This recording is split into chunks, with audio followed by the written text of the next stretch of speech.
За сайн байцгаана уу? Өдрийн мэнд хүргэе. Одоо англи хэлний хамгийн анхан шатны эхний хичээл болох өөрийнхөө танилцуулгын талаар үзэх гэж байна.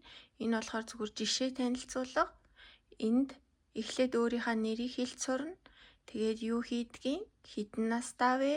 Хэдэн ах эгчтэй вэ? Хаанаас ирсэн бэ? Тэгээд баяртай жаргалтай байгаа сэтгэл санааны талаар тэгээд миний үс тийм өнгөтэй, миний нүд тийм өнгөтэй ч гэдэг юм уу. Тэр болгоныг ингээд ихний ээлжинд яар сурна гэсэн үг. Энэ бүхэн дээр бидний to be гэд англи үг байх болох гэсэн үгийг ашиглаж хэрэглэнэ.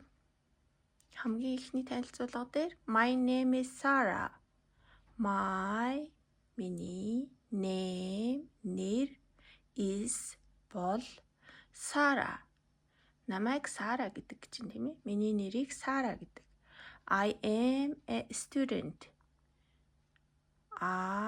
Би бол a student. Оюутан. Би бол оюутан. I love it. Би үүнд дуртай. I am 22 years old.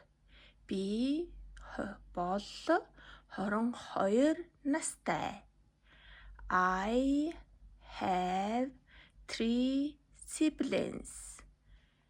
Би 3 эгч дүүтэй, тийм ээ, ах дүүтэй ч юм уу. Siblings гэвэл ах дүү юм уу, эгч дүү хэлнэ. I am from America. Би Америкаас ирсэн. From гэдэг нь ас-с-ос гэсэн үг. Тэгээд Америка, from America гэвэл Америкаас ирсэн. I am happy.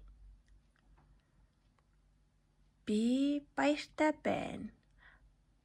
Сэтгэл санааны байдлыг хэлэхдээ яг энэтэй адилхан хэлнэ. I am sad гэвэл би гонигтай байна. I am happy гэвэл би баяртай байна гэсэн өгүүлбэр байна. Тэрний хамгийн сүүлд нь my eyes are blue. Миний нүд цэнхэр гэж юм тийм ээ. Миний нүд бол цэнхэр. Тэгээд өөрийнхөө биеийн байдлын талаар ярих юм бол бас энэ to be хэрэгжилж ярьж болох нь тийм ээ. My eyes are blue.